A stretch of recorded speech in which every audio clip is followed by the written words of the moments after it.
ദൈവനാമം വാഴ്ത്തപ്പെടുമാറാകട്ടെ. നമുക്ക് ഒരു വാക്യം വായിച്ചതിൽ നിന്നും ധ്യാനിക്കാൻ ദൈവം സഹായിക്കട്ടെ. ഗലാത്യർ 5:1 സ്വാതന്ത്ര്യത്തിനായിട്ട് ക്രിസ്തു നിങ്ങളെ സ്വതന്ത്രരാക്കി, ആകയാൽ അതിൽ ഉറച്ചു നിൽപ്പിൻ, അടിമനുഖത്തിൽ പിന്നെയും കുടുങ്ങിപ്പോകരുത്. അപ്പോസ്തലനായ പൗലോസ് ഗലാത്യർക്ക് എഴുതിയ ലേഖനം 5:1 നമ്മൾ വായിച്ചത്.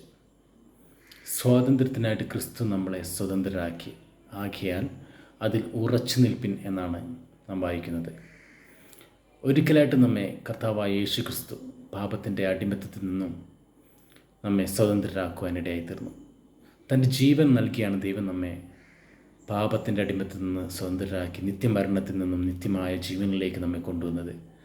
ആകയാൽ നാം ആ സ്വാതന്ത്ര്യത്തിൽ ഉറച്ചു നിൽക്കണം, വീണ്ടും അടിമനുഖത്തിൽ കുടുങ്ങിപ്പോകരുത് എന്നാണ് ഈ വചനത്തിലൂടെ നമുക്ക് പഠിക്കാൻ കഴിയുന്നത്.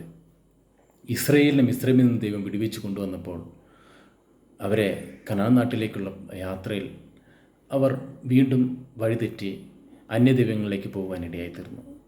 വിഗ്രഹാരാധന എന്ന ഒരു ശീലത്തിലേക്ക്, പിറുപിറുപ്പിൻ്റെ അവസ്ഥയിലേക്ക്, പാപത്തിൻ്റെ അടിമത്തത്തിലേക്ക് അവർ കടന്നുപോയി പാപം ചെയ്തപ്പോൾ പലരും ആ മരുഭൂമിയിൽ പട്ടുപോകുവാനും കനാൻ ദേശത്ത് എത്തിച്ചേരുവാൻ കഴിയാതെ ആയിത്തീർന്നു.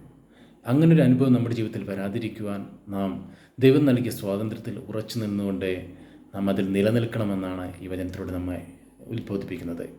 പ്രിയമുള്ളവരെ, ദൈവം നമുക്ക് നൽകിയ സ്വാതന്ത്ര്യത്തിൽ, ക്രിസ്തുവിൻ്റെ സ്വാതന്ത്ര്യത്തിൽ നിലനിൽക്കുക, വീണ്ടും പാപം ചെയ്യാതെ, വീണ്ടും പാപപ്രവൃത്തികളിലേക്ക് പോകാതെ അത് നിലനിൽപ്പാൻ നമുക്ക് ശ്രമിക്കാം. അതിന് ദൈവം നമ്മെ സഹായിക്കട്ടെ.